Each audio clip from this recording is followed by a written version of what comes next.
Welcome to another edition of TM3 Impact. My name is Tomas Martinez, and today I have Craig Owens, the principal and owner for Keller Williams Heritage. He is here with me today. Understand, when I think of influential people in real estate, Craig, I would say in San Antonio, you're in the top three. Wow. Easily. Influence in what has happened in the San Antonio real estate world. Thank you for being on the TM3 podcast. Well, I'm proud to be here. Thank you. Yes. Appreciate that. Well, listen, tell me your San Antonio story. Tell me, how did you come to live in this amazing city? Born and raised in Bulverde, outside of San Antonio. Mom and dad, I guess that's back in the 70s. They adopted me. I'm an adopted kid. Methodist Mission Home was where that's where my first days of San Antonio. Mom and dad moved from a little street called Dresden over here, not too far off of Blanco Road. Moved out to Bulverde, Texas, and that's where I went to school. I went to school out there throughout most of my years of all the way through high school? Pretty much to high school, Okay. Smithson Valley, and then graduated from Churchill High School in San Antonio, Okay. right down the street from where you're at here. Class of '88, and I actually, it's quite funny. I still, my residence is not too far from here. It's out here in the Stone Ontario area. So, Well, now, Craig, I've known you a long time. we've known each other. I've never known you were adopted. Yeah. I did not know that. That is amazing. My birth mother, I went back and found her at the age of 30 when I was 30 years old. I just lost. We lost at that time. My wife Isabel had just lost her sister of 21 years of age. She passed away, and I woke up one day and said, I'm going to go try to find my birth mother. My parents were very supportive. They were never ones that hid. They always told me I was adopted. And went back. The story is pretty amazing.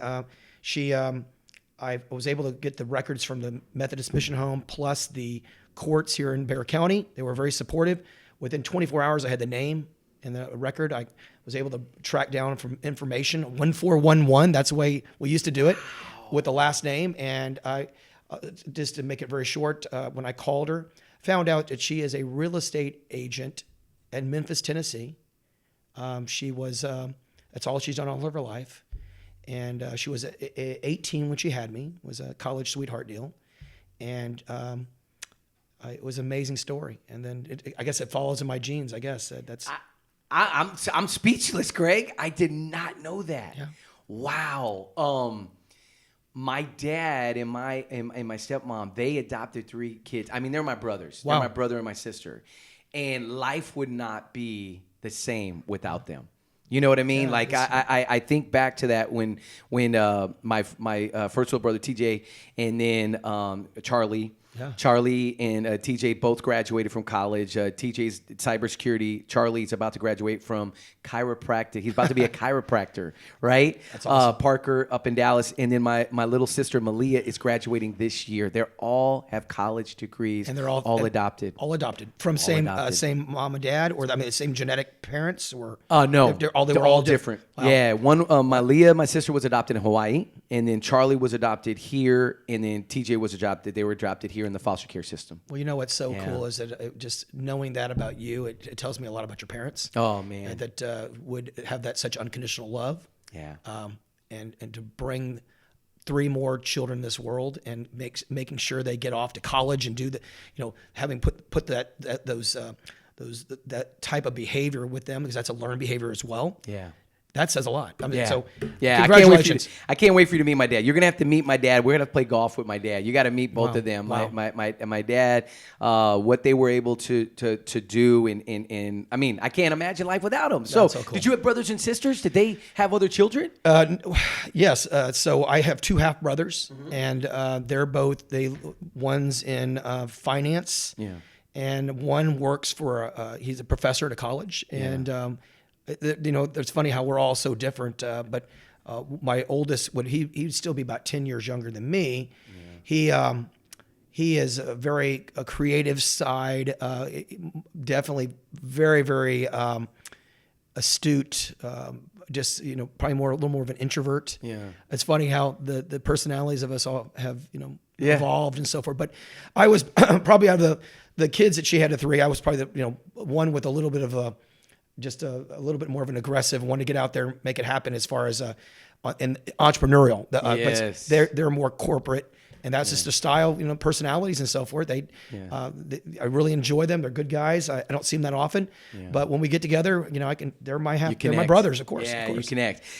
Going back, I'm wondering, like, obviously you knew at a young age you were adopted. Did you know at a young age? Yeah, grew up. You knew it. Okay. Yeah. Tell me about like what was, for high school for you, what was Craig like those years, go back, was there this entrepreneurial spirit even at the young age? Or like where did this start to bubble and come out?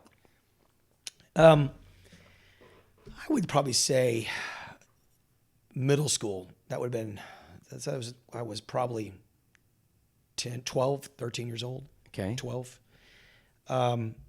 There was a period of time that I remember, I'll never forget. I was in the middle school bleachers. I was 6th or 7th grade, and there was a young little girl that was one of the popular girls. Her name was Debbie. I don't know, just for privacy purposes, I'll just say her first name was Debbie. Yeah. And the little girls were in the bleachers behind me, and I'll never forget.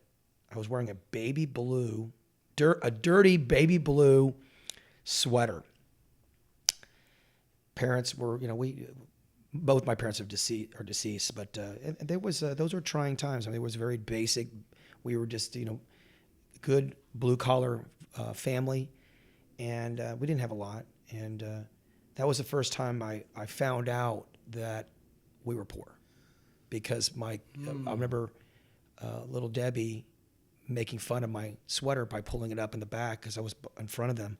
And all the girls I remember them laughing. And that was a defining moment in my life that I knew I was going to have to fight, and I wanted more than what I currently had. And as being an adopted child, growing up poor, and not just poor, we grew up without a lot of material. The way our home was, the cars, that was the first time I realized that we were, we weren't well off, but we a lot of love in the family. My mom and dad were very loving, but I could tell that was the first time I experienced shame at that age. That shame was not just, it was a public shame with others around me. So that was a defining moment that I think I didn't find out until later to know that I started at that moment. I think in my mind, I knew I was going to have to work for it. I knew I was going to have to do something different, and I wanted more. I wanted more than what I was currently at. Yeah, where you were at. Yes, exactly. And was there anybody in the family, outside the family, that had a business that was doing something that could, like, point you as a guiding star? Was there kind of like a mentor early on that you remember? It's funny you say that. I think the earlier years, there was a guy named Mike Stasko. I'll never forget his name. Mike. I think he played he played in some level of basketball with the Boston Celtics. He was an old man, bald-headed. How funny. Old man, bald-headed. It's like I must have taken my mentors really serious, because now I'm the old man, balding, and I don't even know what hair looks like. But I remember he spent a lot of time as a kid when I was in middle school and high school. He would play tennis with me. That's why I had always a love for tennis. I was never that great at it, but I always enjoyed it. And he was kind of a first role model for me, giving me some just basic understandings. He was very black and white with me. A very harsh guy, but he lived around the corner in the neighborhood I grew up in, up in Bulverde. He lived in Bulverde Hills. I lived on the lower side of the railroad track, so to speak. I was right on Bulverde Road. I was a trailer kid. That's what it was. I was a trailer kid. But that was the first role model. And then, of course, later the best role model I think I had in my life was most likely Mark Willis. I mean, he had a major role in my life.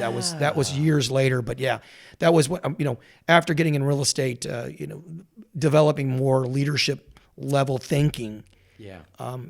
That's, I gotta say that Mark Willis was inspirational to me. That changed me, no question. Interesting. Yeah. So so you graduate. You're 19 and you decide to get a real estate license. Your mom was an agent at that time? Yeah, mom was in real estate. Yeah. And so you're 19, you're like, I want to be an agent. How did that transition? It was actually, I was 14. I was 14 years old, and Mom had me over at San Antonio Board of Realtors taking real estate classes in the summer. You're kidding me. Yeah, I know. I thought, oh, this is. I was in there with a bunch of old people getting their real estate license or taking classes. That's and of course, hilarious. But I couldn't take the test until I was 18. But she had me in there. She said, "You're going to be a real estate agent." I'm like, "No, I don't want to be a real estate agent. This does not look fun to me." Yeah. And but that was, Mom. My mother was she was that real estate agent that loved everybody. She would do anything for everybody. Unfortunate part of my mom is Mom would encourage every single person she ever bought or sold a home from her to getting a real estate license. I'm like, later on in my life, I was like, Mom, why did you do that? You lose clients when you put them in real estate. But I think what it boils down to, even on her birthstone, I even have a picture of it when she passed away. I actually put on her birthstone, her stone at where she's buried, and it says, "Your realtor for life." Oh, wow. Yeah, she was inspirational in my life, no question. Biggest loving heart. I got my love from her. That's where I got. Honestly, I'll say if there's any of my kindness, my mom was the most kind person I've ever met in my entire life. Wow, that's it. So that's huge. Yeah, 19 went and got my license. Yep. And then failed miserably. Yeah, because I sucked. Yeah, I was awful. Tell everybody how long it took you to sell your first house, because I know that story. Oh, but God. and it was a. I mean, you sold a mansion, didn't you? It was huge, right? No. 19 years old, I was working with a company called Accent Realty, Jim Capsadelis. Jim, if you're out there, it's been years that he's got to be old now. God, he's got to be in his 80s. Yeah. At least. But Jim Capsadelis, a little Jewish man, really, I worked with him and in his little brokerage over off of Moss Rock. Yeah. Not too far down from the Stewart title used to be. Yeah. Because that's where I used to work at Castle Golf and Games when I was in the summertime. When I was in high school, I used to work the batting cages. That was my first, couple jobs I had down in high school. But started in real estate at 19. I went a long ways. I think my first house was at 142 Burrell Street. It was inside the Loop on Vance Jackson, close to one of my famous places. I always a lot of places I definitely drank and ate at was La Fagata. Yeah, yeah. But I remember selling one of those first homes. It's funny, I think it was in the 30s, 28. It's $28,000. And those are some good days. I mean, I didn't know what the hell I was doing. Right. I mean, literally, I did not know what we were doing. I think the first contracts we did even back then were, if I recall, they had the ones we were working with, I think with the HUDs, they were the paper where it was a carbon paper. It was triple It was crazy, and that's how we did it. I mean, we didn't have all the fancy. We didn't have, Chat GPT. We didn't have transaction coordinators and people writing our contracts overseas. There was none of this leverage we have today. I mean, it's changed a lot. I mean, game has changed. The game has completely changed. Yeah. It's not the same. But those days I think taught me something. I got to say, just respect for the old guard out there, the OGs. It was. We really did do the heavy lifting then. Yeah. The heavy lifting, the 80, they talk about the 80-20 principle, right? Back then you had to do all 100% of everything. No agents dealt with assistants. Right. And now if you're an agent, you don't want to deal with the other agent. You want to deal with the assistant, right? Because you want to get it done. Yeah. But it's a completely different animal. But back then that was how I got started. I mean, I think I went over a year without making it, 13, 14 months. With your first sale? Yeah. It's crazy. Wow. Okay, so I'm always curious. So here you are, you get your first sale, right? And for agents that are out there right now, obviously you're a massive mentor for a lot of the agents that are at Heritage that are looking up to you, that see the success, right? And so here you are, 19. Who were you looking at as your guide back then? That you were going, oh my gosh, look at this agent. Do you remember? Yeah, I remember those business journals? Wow, if I could be like that. Like, what was your star that you were shooting for back then? Do you remember? Let's see. I think there's certain people, but I remember. Matter of fact, when I first started, I was doing a lot of HUD and VA foreclosures, and there were some folks. I remember I could never. It wasn't that I was.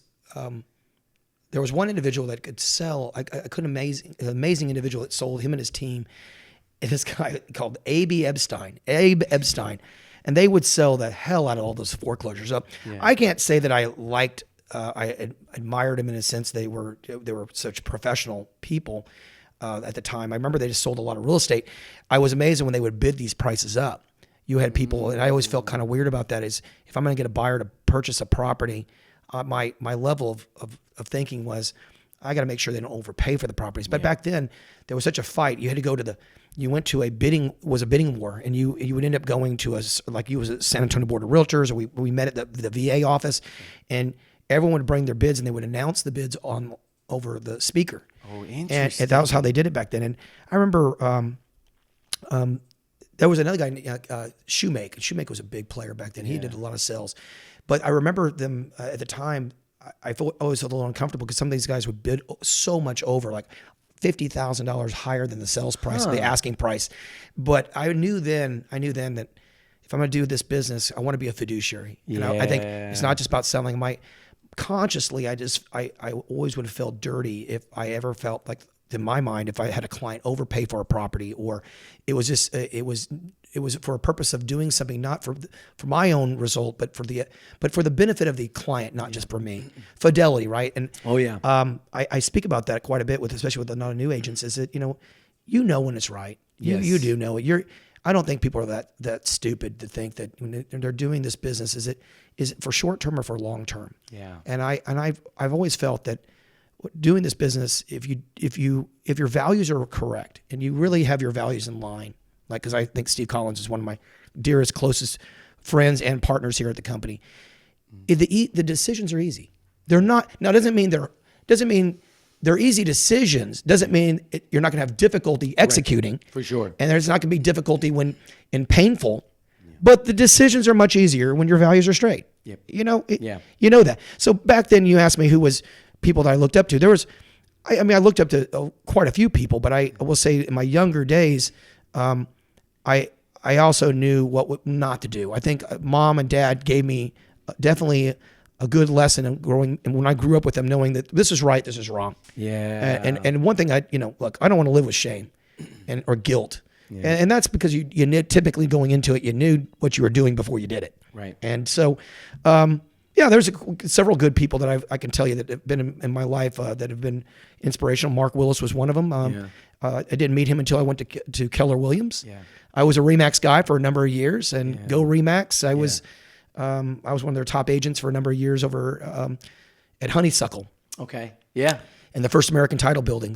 That's where I spent a lot of my earlier years. And so in the beginning, did you get to a point where you're kind of like one of the, and I don't know back at that point, did they have the Business Journal like that? Did they have the top awards? Yeah, I think I looked at it. It's funny.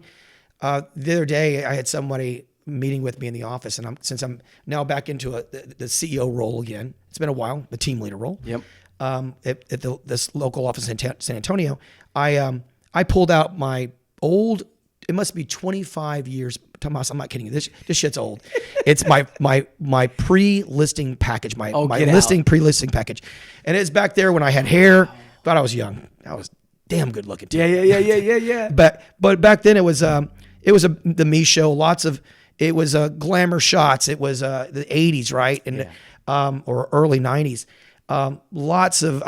I could see the amount of value I put into. What we would call USPs, unique selling propositions. I put a lot of effort and time and back then the graphic designs were way ahead of its time.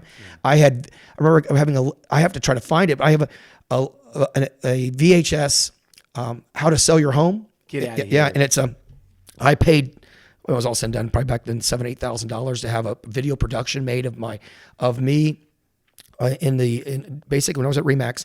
How to Sell Your Home in record time. We gotta find this. And it would be we have to find this. I don't know where it is, but I got to find it. You're right. But bottom line, it was things I did were a little different. I was out, pretty much. I was outspoken. I know some people probably thought I was a little bit too outspoken. Yeah. I was aggressive, but I was in the Business Journal for all those years, up to the year that I sold the practice in 2001. Okay. The Owen Group, when I went through, that was the last year I sold. 2001, I left RE/MAX, went to KW. I was there for a few years, and that was a year I did 187 transactions or homes. That was the last year I sold. And Kathy King and her husband, Pat, were previous clients of mine. She had joined me a couple of years before that as a buyer's agent. Yeah. And that, because the teams were just they were just kind of getting online. Yeah. I mean, I was you were way ahead at the time. Yeah, ahead.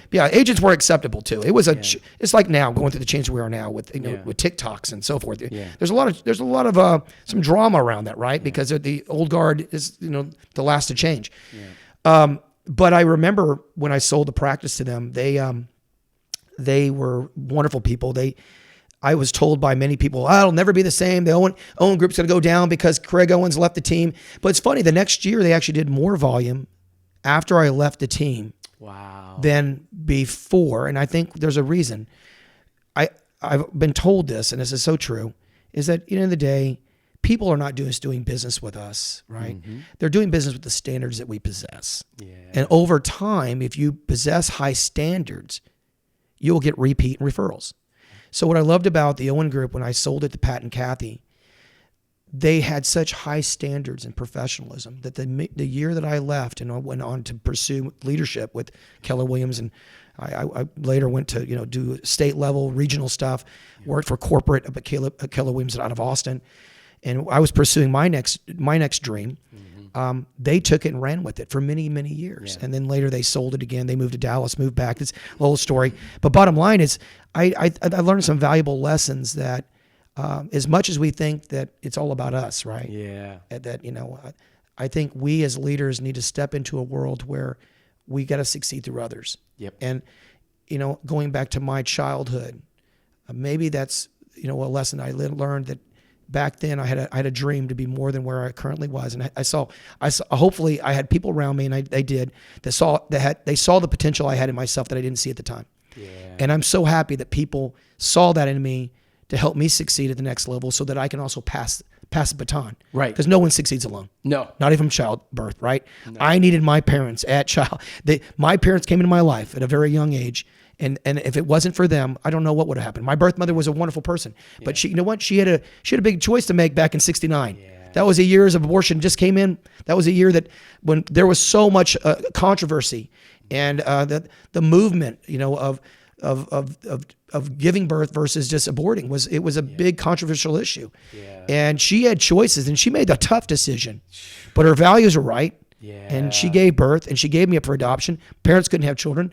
They adopted me, and you know what? At the end of the day, as they grew older and before they passed away, I hope I returned the favor to where I adopted them. Yeah. Because those years, I became the parent, right? Yeah. Later in life. So, yeah, exciting, man. That's no one succeeds alone. I think that's nobody. It's so true. So you get to a point where you're like, okay, there's this new company that's coming out, KW. Keller Williams, right? Yeah. And you kind of see the writing on the wall, like, hey, this is an opportunity. That was in 96. Yeah. Because they had been around, horribly been around. It wasn't a very big company. It was small. It was very small. And they had there was no market share.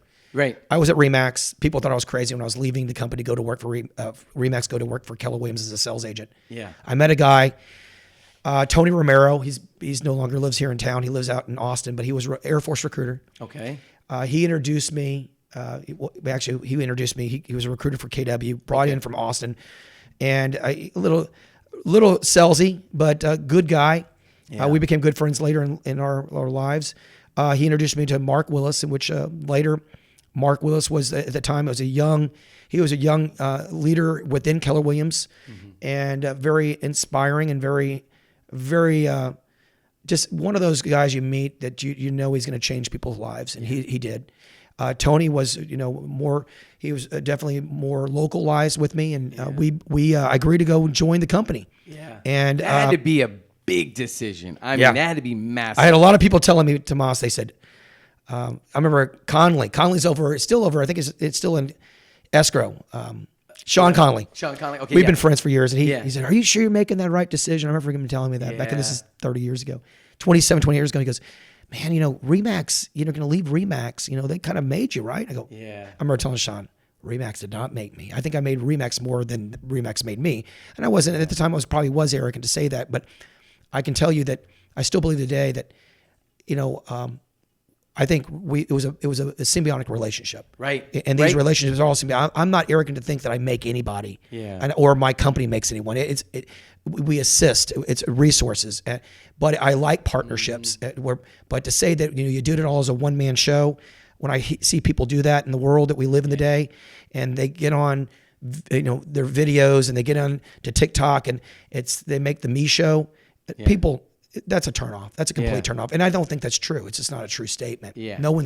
You can't do it by yourself. There's no way to do that. Especially not today, right? Especially not in this day and age. So you go to Keller Williams, you see an opportunity. Yeah, right? I did. You see an opportunity.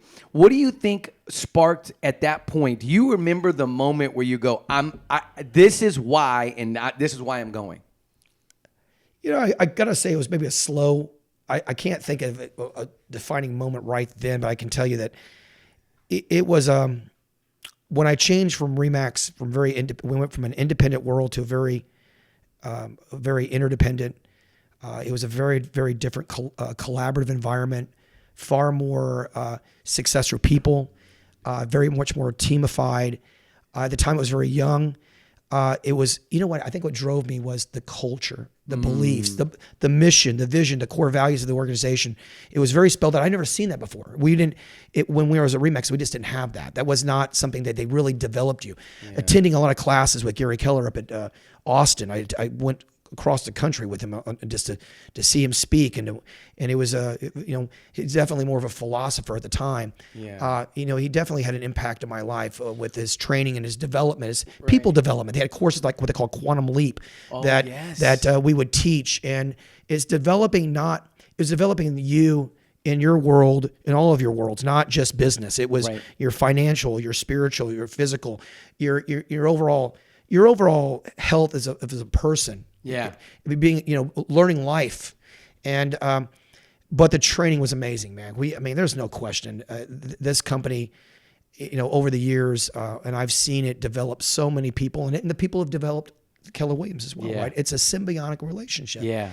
And to say that it is, the profit share was only a result of it. It wasn't, I can't say I came because of profit share, which is funny. A lot of people now are leaving companies, they say, because of revenue share, profit share. And then what happens, it's sad. Typically, I would say 95% of the time, it's never what they think it's going to be. Right. As our arrogance gets a hold of us, greed and arrogance is and pride, such killers of real estate entrepreneurs. Yeah. It stifles growth. Yeah. I see that, I believe that the zeros behind someone doesn't necessarily mean because they're looking at just their one personal self. It takes a lot to move mountains, right? Yeah. And Keller Williams, which I'm happy to say that it was many years, Tomas, I think for the first 10 years, man, we didn't make shit. Yeah. We were broke. I remember you saying that. It took a long time. Yeah, there were tough times before we hit, so to speak, millionaire status or whatever. Yeah. But I remember it was a lot of fun. The movement to build something, to go to where we were, to be where I remember Bradfield Properties was, if you ask me who I looked up to, it was Susan, and Susan Hallmark was a huge inspiration to me. Yeah. The Bradfields themselves, both of the Bradfields were just amazing people. Yeah.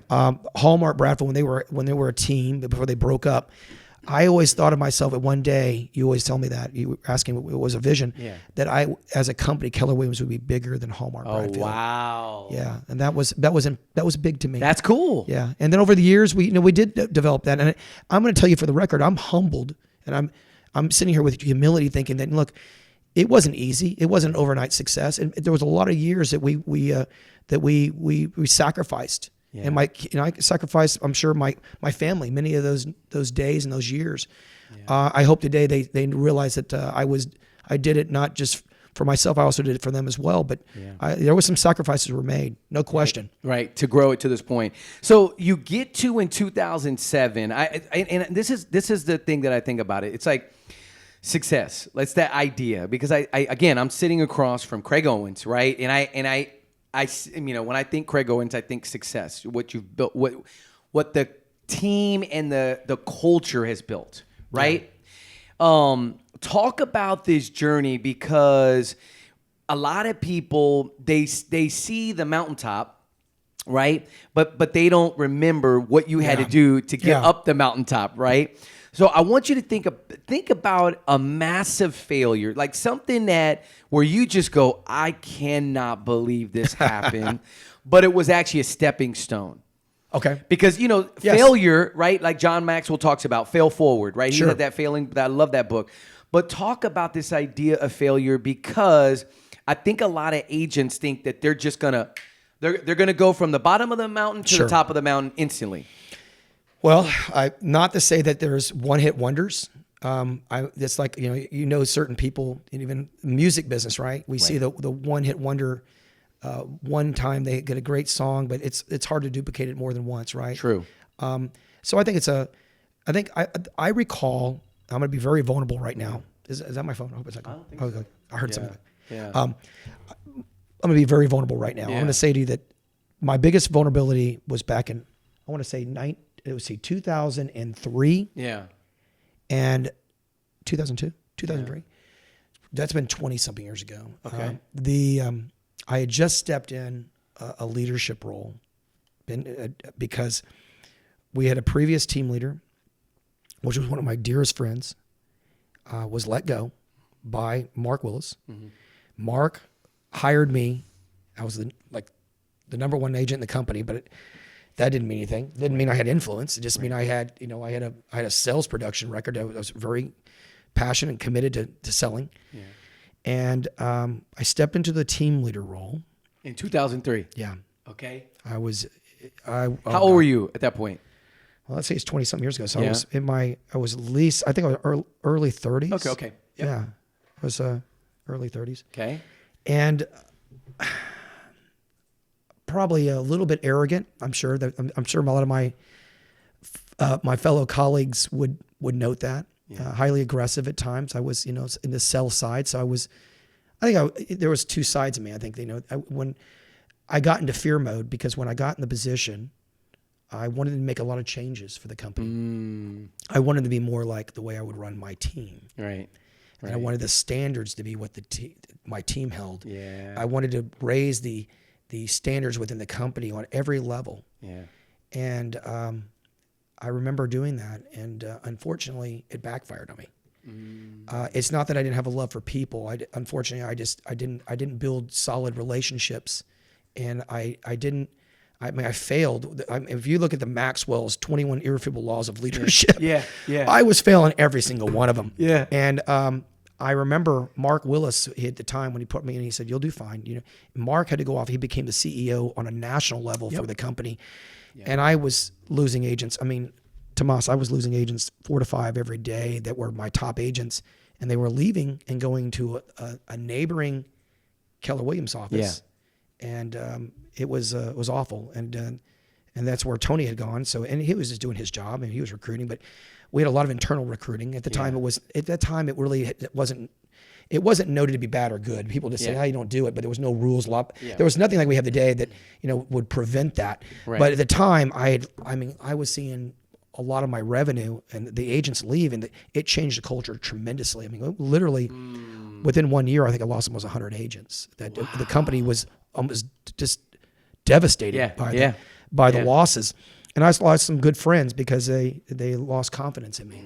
And that brought back some really bad feels as a child, right? Yeah. That brought to me, there was nights I'll never forget, Tomas. I'd go home and I'd cry my eyes out when I sat in bed. I remember the times I wasn't sure I was going to recover from that. Within a year, I almost decided to go back into sales because I felt safe back in the sales. I could control it. Yeah. And the hard part was I wasn't able to control it. Yeah. And that's really hard for, certain types of personalities like myself. It was something that I fundamentally couldn't understand how I could develop relationships and influence. I had a position of leadership. I did not have influence.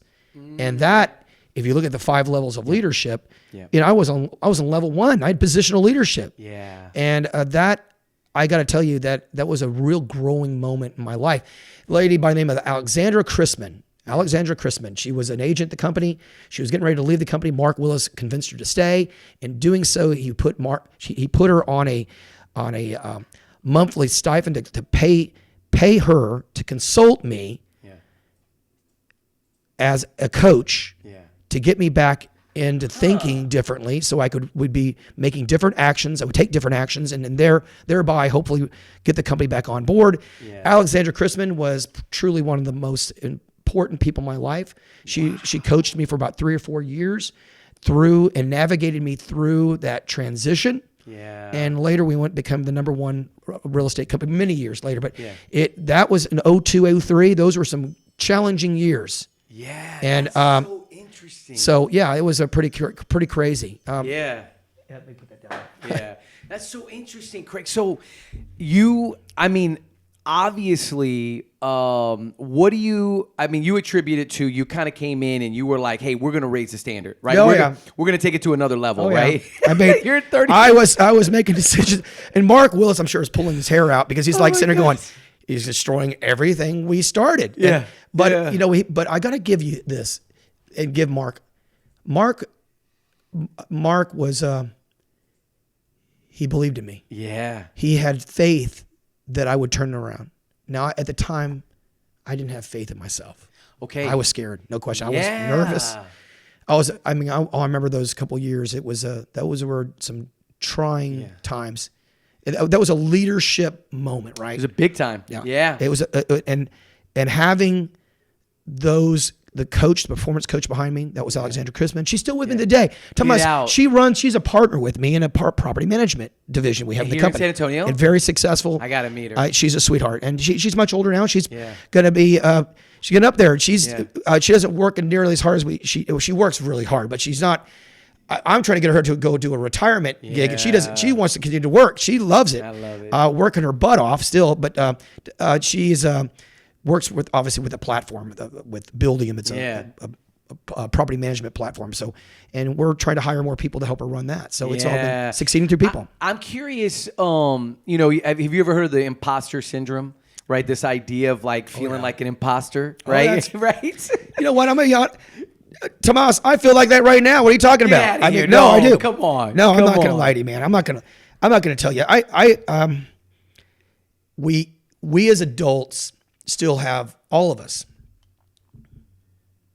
we all have a child in us. Yeah. And sometimes in times of fear, even sometimes in just excitement, where we see that child come out. Yeah. I mean, I'm dealing with emotions because Logic tells you that this would be the most crazy business ever get into.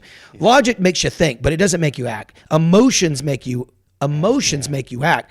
Yeah. Well, the great way about emotions, I think there's a couple things in this industry we need to have more of. And I'm going back to those roots.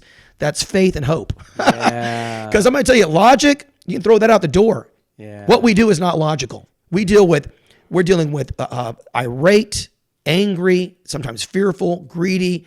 We're dealing with a high level emotions, divorces. We're dealing with marriages that are complicated. We're dealing with people having babies. This is completely emotional based. Yeah. And you know what? And it takes certain types of people in this world that understand that, have a talent and build a skill. They have a talent first, but they have a skill they build around it. Yeah.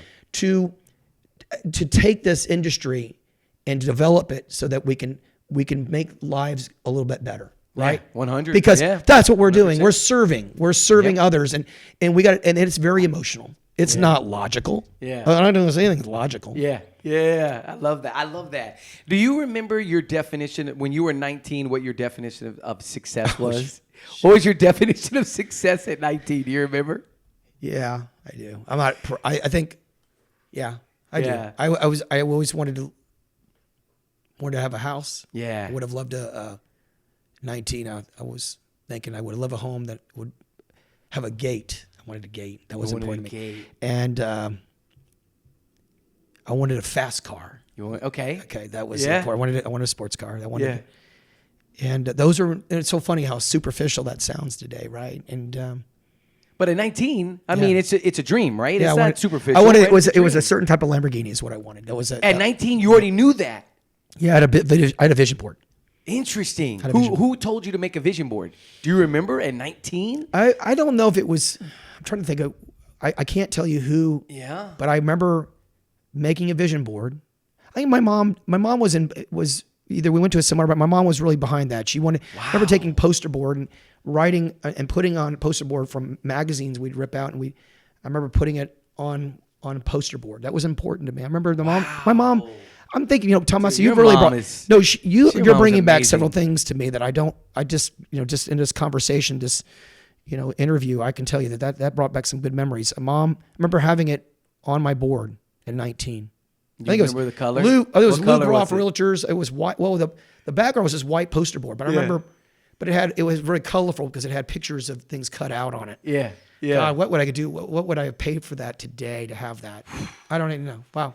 Yeah. Well, I say that because, look, success is a journey, right? Like there's a journey to this, right? It's not a destination.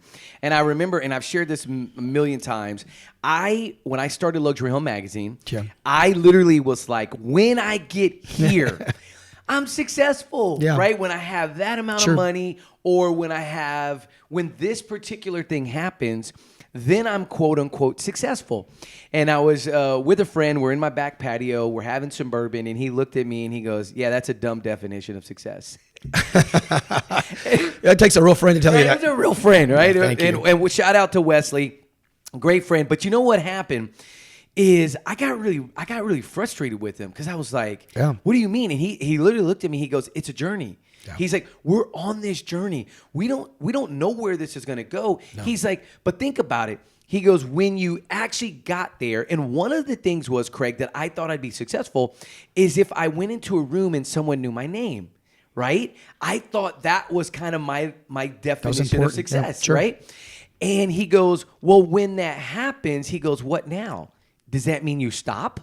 Does that mean you close your business down? You know what I mean? Like, and so it really hit me. So I think about what you built. 2007, you hit $1 billion in sales. That's right. That was a big monumental moment for our company. Talk about that, just from a success standpoint, because had any other office hit that?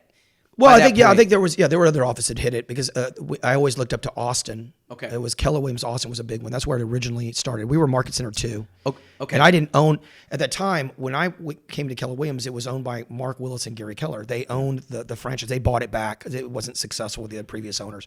Yeah. So I was always looking to benchmark off of the main mothership up in Austin. And they were much bigger. Sales prices were higher. They had all the top agents at the company.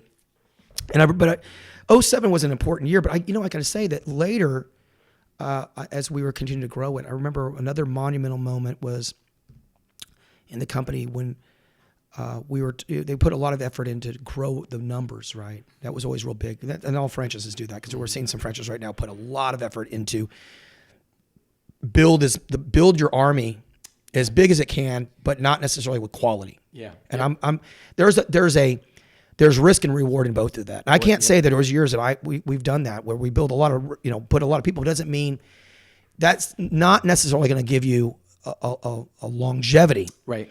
Because I do believe this, quality is found in quantity.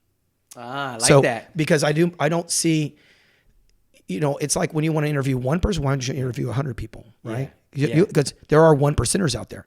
And that's just like, I think that's no different than prospecting. I've heard this so often is that, look, you're going to have to hear a lot of no's, but you're going to have to hear a lot of no's. You're not going to be able to get around hearing the no's because you're going to have to find the yes. The yes is somewhere within those no's. Yeah. And there's a sea of no's, but you as an individual, if you're not built and designed by hearing no's, this is not a good business to get into. No. It's horrible. So in getting back to it, I think the other monumental moment I was just happy for the company, for the Heritage office. Yeah. We moved a couple times. We were down here in Blanco Road, right? Yep. The Mission Oaks Shopping Center. And then we moved into our fancy pants office. We moved into up on Heritage Oaks, up over on Bitters Road. Yep. And we actually find bathrooms that actually flushed. Yeah. I remember David Jones under here. We would sit there. I mean, we didn't have any. It was pretty rough then, but we weren't making a lot of money. But when we had plumbing leaks or toilets overflowed, we would be there mopping it up with our suit pants rolled up. And those are the good old days. And when we grew up and went to Heritage Oaks. We finally got grown up restrooms, and it was more of a banker style, more corporate office. Yeah. We were there for 12, 13 years. But it's funny, when we were over there, we did hit a monumental moment where we went over 1,000 agents. That was and then I remember that. Then I took everyone then. That was I took almost like a parent. I took all of our team and our associate leadership council and the employees, like about 50 of us. We all went to Cancun. Oh, wow. That was the most expensive vacation I've ever taken. Wow. But again, at 19, let's go back, right? You have a vision board at 19. Yeah. Which that's challenging me right now because I have a 13-year-old son. He's about to be 14. Yeah. And I've always kind of like, I don't know about a vision board. I don't know. I don't want to do that. I've always kind of had like this idea because I have the vision in my head and I don't know if I want to, put it out there. Right, like put it out there. Yeah, it's a little vulnerable. But man, it makes me think now, like that could be the one moment. Because how many vision boards did you do? Did you do one, or did you do more? I think I'm sure there's always more vision boards. I just remember I just remember that being it was very visual. Yes. The visualization of his pictures. Yeah. And later as we've grown, as we get more mature, right? We grow. Yeah. A lot of that was replaced by now. Unfortunately, it's replaced by objectives. We're doing more what I call goals, priorities, and strategies. We call it GPS. Yes. And you start your big goals, your big priorities. Below that, your 3 priorities to hit your one goal, and then you have typically 5 strategies within the priority. I love that. And Jack and I over the years, and these with all your businesses, it gets very strategic. And it has lost its creativity over the years because it's more corporate and we're dealing with numbers and we're dealing with lots of details. Yeah. But back then it was so basic. Yeah. And I'm gonna tell you this: what I recall, and I've heard this. I don't know who coined it, but it is so true. I don't take any. This is definitely not anything that I have actually come up with. But people don't remember anything you say to them. Typically, they only remember the way that you made them feel. Yep. And back then, there were people in my life like Marks of the world, and even shout out to Sean Groff. He's an old cowboy realtor. He had an impact in my life when I was brand new in the business. Yeah. And it's just what they made you feel like, and that you carry that in your head. So that's 07. That was a pivotal moment. $1 billion, and later we were, I think, at 17, 18, went to 1,000 agents. Yeah. And then Jack came to the course. I went out of the CEO role for a few years. And then now, what did y'all hit last year in 2023 or 2022? 22, it was over $3.5 billion or something like that. $3.5 billion. We didn't do as many units in 22 as we did in 21. We did we hit over 10,000 units in 21. That's crazy. The San Antonio office did. Yeah. And I got to give a shout out to the other offices. I mean, my office in Houston, Memorial, and also my offices out in Corpus. Yeah. New Braunfels, it's kind of basically its own office right now. It's its own business centers.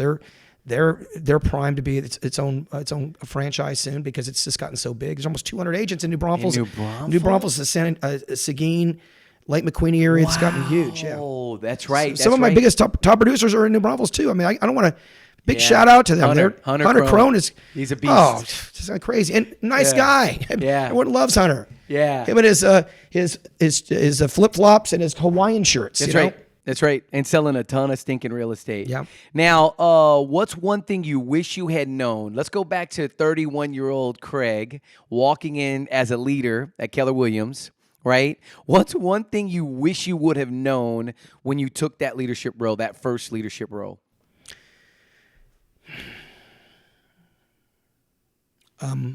I would probably tell you that it would probably be patience. It would be a little more reflective. It would be a little bit less venom. It would definitely be without arrogance or less arrogance. Yeah. I don't, sometimes people get, confused. I was probably overly confident. I see a lot of in this industry right now. We see a lot of arrogance and let me just call it overconfidence if it makes them feel better. Yeah. But and I think you want to build it, and there's nothing wrong with building it. But you know what? I think sometimes building it a little bit slower and better quality. Yeah. It withstands the storms. Yeah. Build a solid foundation based on your values. Mm-hmm. Like I go back to it. The decisions are easier when your values are set for what they are. Yeah.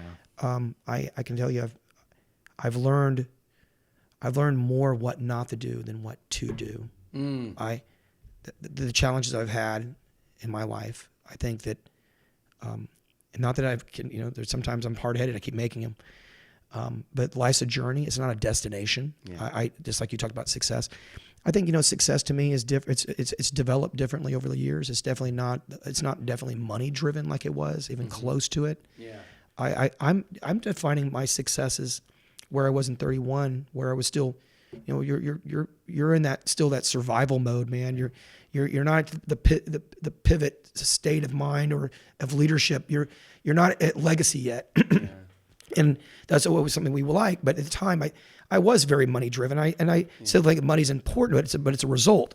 But I think fulfillment and joy in helping others achieve successes is critically important to being successful, right? Yeah. Is if you can make more people successful around you, that to me is one of the greatest assets you can give in business is make the vision big enough. And this is tough.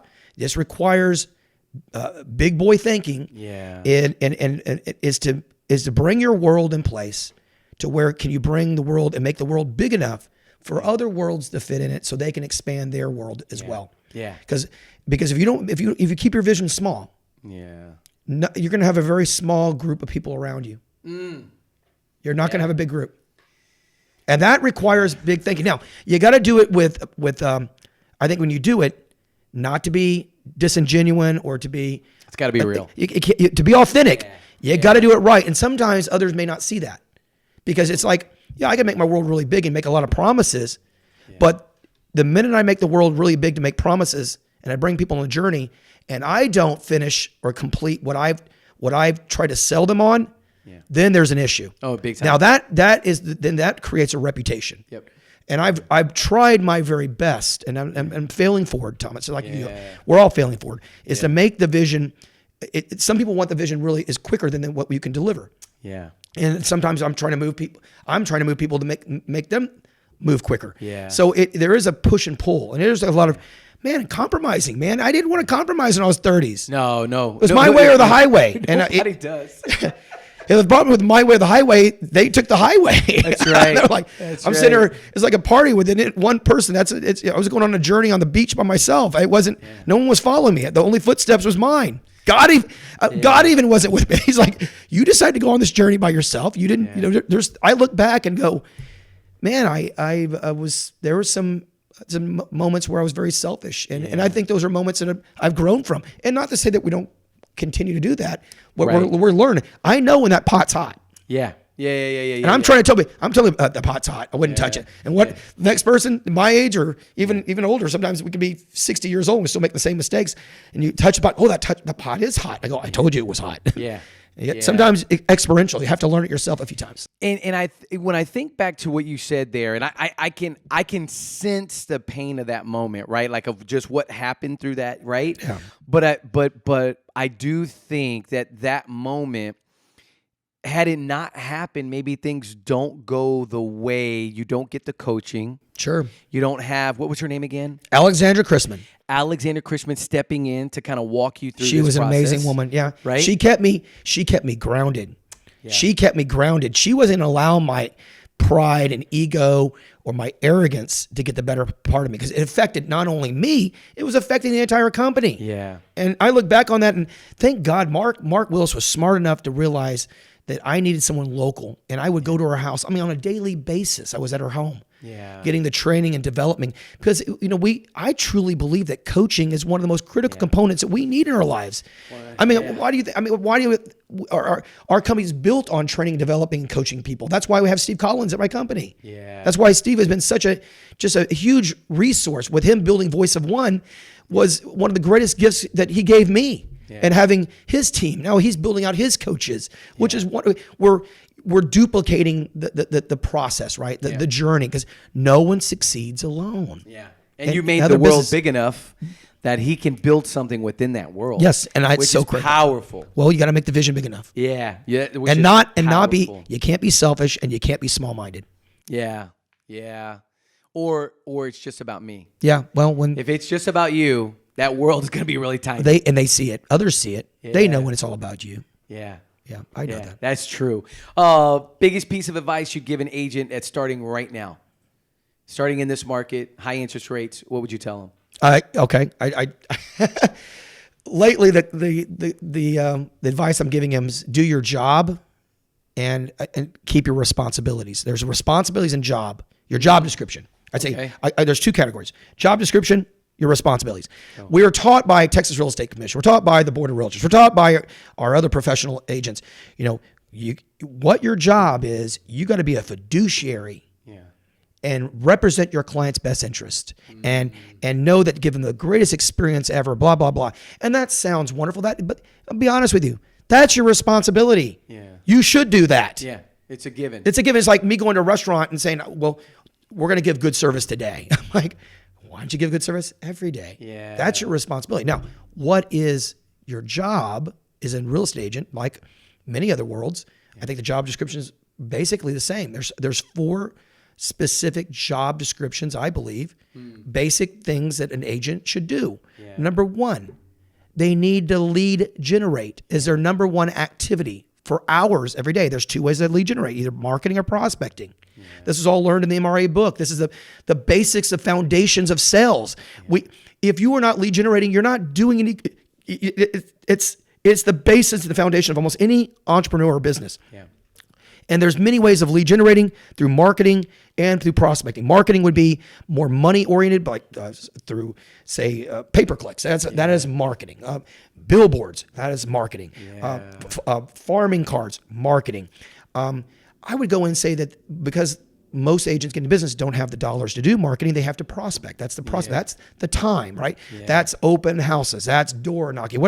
That's getting on social media and messaging. 100 of your top friends. That is all very prospecting based. So number 1 is lead generation. Number 2, lead follow up. We live in a day and age where, without leverage with the computer, without our smartphones, our phones, the most amazing thing that gave salespeople, gave entrepreneurs, was the ability to have a follow-up system, a CRM. That's a client relationship management system. Without having that, we are not as effective. We can't be as task oriented. So it's a very the follow-up is where the money's made, and unfortunately in real estate sales, a majority of our folks are terrible at lead follow-up. Yeah. 100%. And I real quickly, number 2 being the lead follow-up. When I used a program back when I was a youngster, this goes back for all the OGs out there in the world. It was a program called Howard and Friends. It was a DOS base, the green screen. You remember the green? No, I'm not kidding you. That shit was amazing. I saw it when I was a young kid. I adopted that as my CRM. And I'm going to tell you something. At that time, no one was using CRMs. That was the first basic. It was the first basic real estate DOS-based program. It was written by a developer that had a real estate agent wife. Yeah. He did it for his wife to have a better follow-up system. Yeah. That was revolutionary at the time. What year was that? Oh my God, that was 90s, early 90s. Wow. So anyway, long story short, the second one is lead follow-up. The third job description I would tell any new agent, and I'm telling any agent, is they've got to have a good presentation. Oh yeah. That would be a listing presentation, buyer presentation, home staging presentation, a price reduction presentation. Look, Tomas, you do this every day. Yeah. It's a presentation. Yeah. You have your scripts, your dialogues, your objection handling. You are so good at that. It just rolls off your tongue. I'm amazed sitting here how you've set this all up. And I really am. I truly admire what you've done and what you've built. The luxury magazine. When you talk to me, you can tell your value and how you communicate, it's such attraction, and people want to do business with you, and they want to sign up. And I believe that agents need to take less personality in it and be more professional based. Yeah. And I see a lot of them say, I go in there and I just talk. I go, that's great, but if you go against a Tomas Martinez in the world, or someone like top agents, they have a nice, good presentation. They have marketing collateral. Their shit looks good. Yeah. They're not messing around. They're not messing. They're going in for the kill. And this industry is changing. It is becoming more challenging for those that want to use their personality as their main value proposition. That is weak. Yeah. That's not enough. Yeah. Remember I said earlier, people are doing business not just with who you are, because your personality, they're also doing business with the standards that you possess. Yeah. Have high standards on presentation material. That should have your unique selling proposition or your value propositions. Yeah. All of, cancellation guarantees, maybe your response guarantees. If I don't return your phone call under 3 hours, I'm going to personally give you $500 off my commission when we go to sell this property. I'm going to put my money where my mouth is. In the event you're not completely satisfied with the services that we bring to you, I'm going to allow you a 2-week easy exit listing. If you're not completely satisfied, I just want to have the opportunity to fix it. That's smart. But you are the CEO, and if you're not happy with the consulting that I give you, I'm going to let you out of the agreement. Did you start that back in the day? Yeah, those are the days. In the 90s? Yeah, the 90s. In the 90s. I love that. That was the 90s. Yeah, Joe Stump was a big. I love that. You asked me who was really big in the world. Joe Stump, he's around still today. Yeah. Brian Buffini. Let's go back. Yeah. Brian Buffini, Dallas, Texas, 2000. Oh God, we were at Remax, so that would have been. It was Remax. I was at Remax, 1994. I didn't realize he's been 95. coaching that long. Well, no, he wasn't. Buffini was a student with me sitting at a table in Dallas, Texas, looking at Joe Stump. We were at an event called the Main Event. It was a big training. It was a weekend training course. It was called the Main Event. Big book. Joe had such cool stuff at the time. His marketing was unbelievable. And Brian Buffini, he was sitting. He was from California. I think in California, he was sitting beside me. There's 2 young bucks, and he told me, he said, one day I'm going to be doing what he does. And I sat there looking at him and go, yeah, right, sure. I mean, I was sitting here just laughing. Not laughing. I thought this guy's crazy. And no one's going to beat Joe Stump. Yeah. Later, Brian Buffini came up with a by referral only program. Yeah. And of course, I think there was a challenge between him and Joe Stump. But I mean, one thing about it, Brian Buffini later, he left with a jet. Yeah, okay? He did it. He did it. He arrived. He had the jet. And so I'm looking at going, years later, now a few years ago, I was in Dallas, Texas at a Brian Buffini event. Yeah. It was the same hotel that Joe Stump did his 25, 30 years ago. Wow. And I went up behind stage and he remembered, I said, hey, Brian, Craig Owens, I just want to tell you, I just want to give you respects for what you did and what you accomplished, because you said you were going to do it. When I remember being in this same hotel room, in the same area, and you told me you envisioned you being the next speaker, the next Joe Stump, and you did it. I just wanted to congratulate you. Yeah, he did. Obviously that was huge successes. I was massive. Massive success. So what was the last one? So there's 1, 2, 3. What was the last part? The presentation? Oh, I'm sorry. Yeah. Sorry. No, it's okay. No, it's okay. Lead generation. It's lead generation, lead follow-up. The third one is great presentations. The last one I think is very critical. Yeah. It's being able to write the contracts. Oh, yeah. I mean, a lot of people aren't doing that now. Like a lot of agents are just deferring it to their VAs or their assistants. But I honestly tell you something. Being a professional, I truly believe it's my responsibility and my job to be able to explain the details of a contract that you're going to sign. Yeah, that's my consultant. That's what I'm here. And I'm finding in this world that we live in that many of us will send a document over through DocuSign or Zip Forms or whatever you're using for a digital contract, and the only words you consult your client on is. Call me if you have any questions. Go ahead. And you'll find the majority of people are moving so quickly today, they don't know what the hell they're signing. And I'll tell you this. That's scary. That's scary. And then they come in and we see them. Well, my agent told me to sign. I signed it. And I said, well, did you read it? And they say, no, I just I didn't read it. Yeah. And then that's where expectations, and that's where the fiduciary is broken down. Big time. And I tell you, I remember when I would go through the contract at the time when I was selling, I prided myself on knowing each paragraph of the contract. There's a site called Carlo, your buddy, right here in the same building. Yeah. Carlo back here, he helped us with a website, and it's a platform. It's called Contracts. Oh goodness gracious! I'll just say in a second. Where we have a contract we display on a platform, and the contract is basically reviewed by an attorney, each paragraph.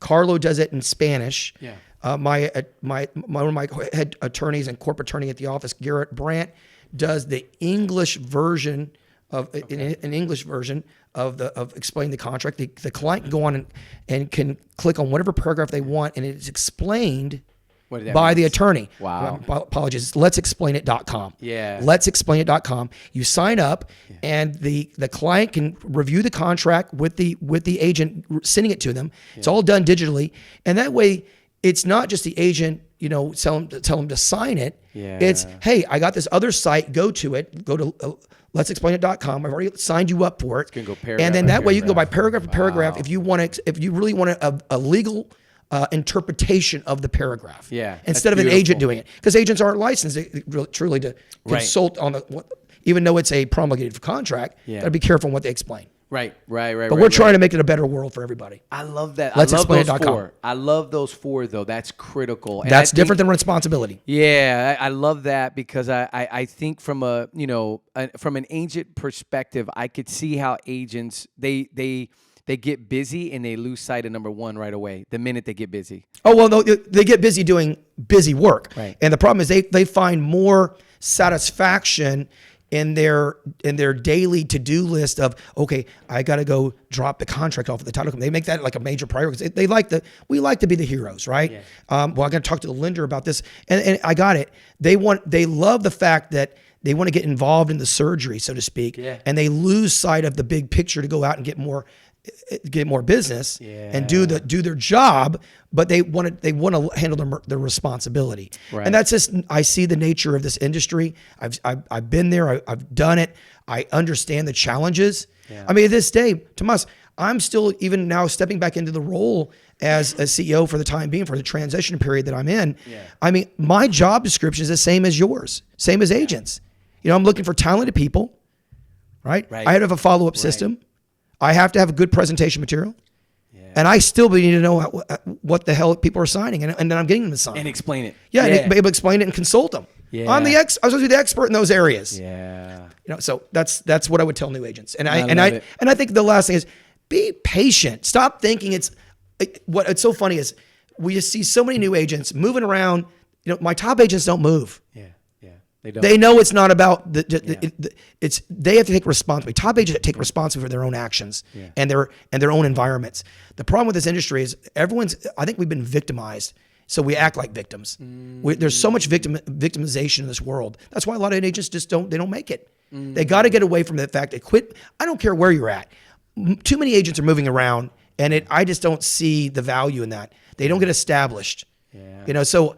I think if you're a new agent out there, and truly look at yourself first before looking in the world everywhere else for problems. Oh yeah. Yeah. And that's unfortunately we live in a world where it's the Tinder of the world now that we're living in. Too many people are going there, and believe me, I don't go to Tinder. I'm just telling you I see this movement of people on sites swiping right or left as quickly. They're making such strong judgments on a quick ADD moment, right? Yep. And that's what fuels us. That's why the TikToks of the world and the video is so important, because no one wants to read anything anymore. Yeah. Teach me, but I want to just visually see it, and I want to be able to please me. Yeah. Please me. Yeah. Or I need to be pleased. Flat out entertain me. Entertain me. Right, That's right, it. Just Yeah, be that's it. entertained. It is. Yeah. So I look at this, again, I go back to this idea of success, right? And you've been at some of the most incredible tables sitting with some leaders, from Gary Keller, right? Yeah. I mean, Mark Willis. I mean, again, pivotal. But that's just to name a few. I mean, I know you've sat across from others.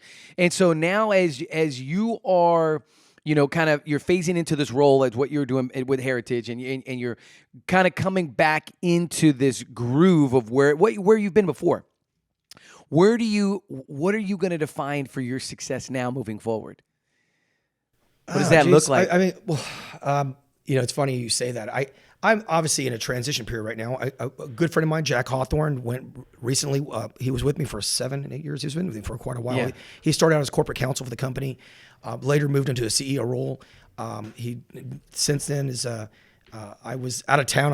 You hear this, Jack? If you hear this podcast, not that you're watching it, but but I was out of town on vacation with my kids, and he said, "I just can't do any longer. I'm done. I felt like I've really fulfilled as much as I can." I loved him for what he did.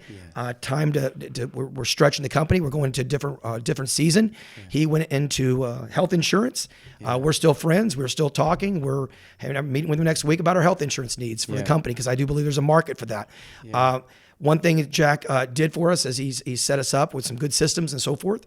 I do believe that this is a transition for me. I believe that the agents and the industry needs cutting edge leadership, more tech oriented. I do believe we're moving that direction very quickly.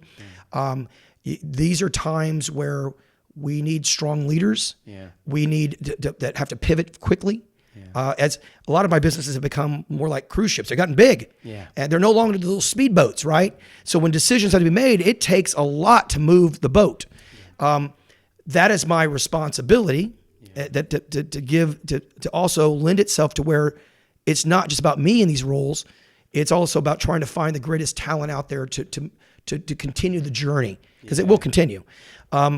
I think that the success to me would be defined for helping others to find their roles hopefully within my world, from title insurance to property and casualty insurance to other worlds that I've been into for a little while. Yeah. Commercial real estate development, more investments, real estate investments, even the property management. There's a lot of other areas that we want to grow. Yeah. And there's no way for me to grow without growing others. So my definition is to just help others exceed what they need in life. I'm always taking care of that. It's a Zig Ziglar principle. Yep. I truly believe that you just help others. You pour into them, in time. It's a slow drip. Yeah. But over time, that small drip gives you enough to drink. Oh yeah.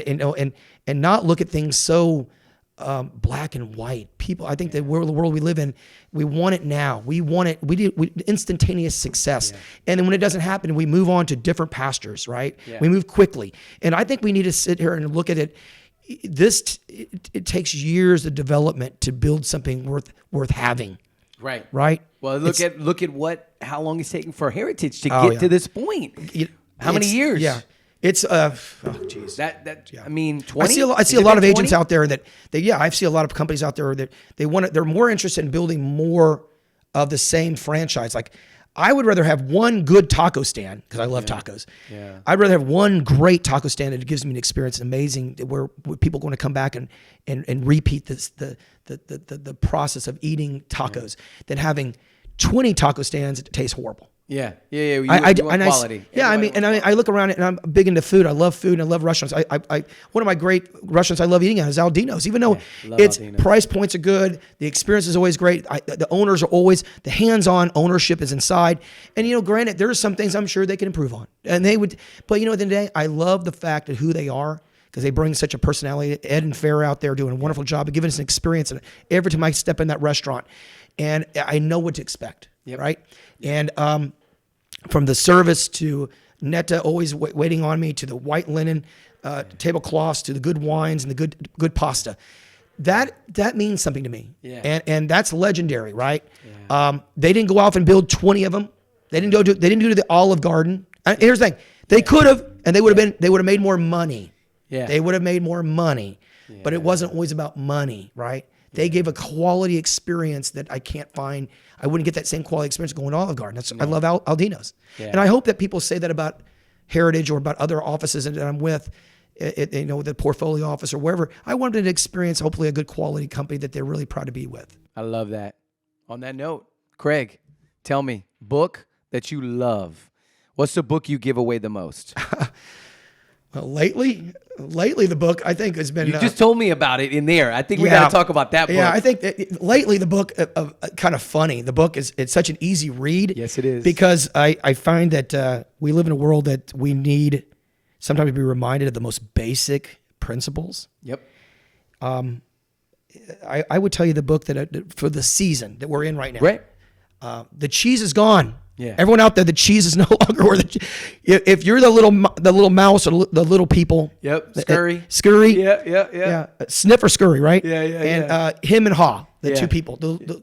If you're in this world where you're still trying to find the cheese back in 21, where the cheese was in the maze and it's no longer there, I'd honestly think that the best book you could read would be Who Moved My Cheese? I agree. I think Spencer read it, Spencer.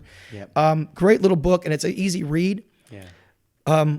I think that's a classic example right now that we all need to know is 100%. That we need to look at it differently than where we've been looking, and that by looking at different, getting a different perspective, sitting back and looking at the maze, not being in the middle of the maze without fear and without this. That's the hard part. Right now, there's a scarcity mentality. Yep. And we're coming out of abundance and now getting to scarcity with credit card debt going up, student loan debt, interest rates going up, the market's shrinking by 25, 30% on unit count. Yeah.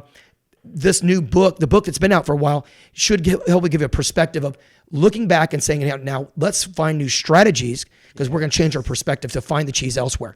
The second book I would tell you that I still is an all-time favorite, 21 Irrefutable Laws of Leadership, man. I think it's Maxwell lays it out in such wonderful ways in which he tells a story on each one of the leadership principles.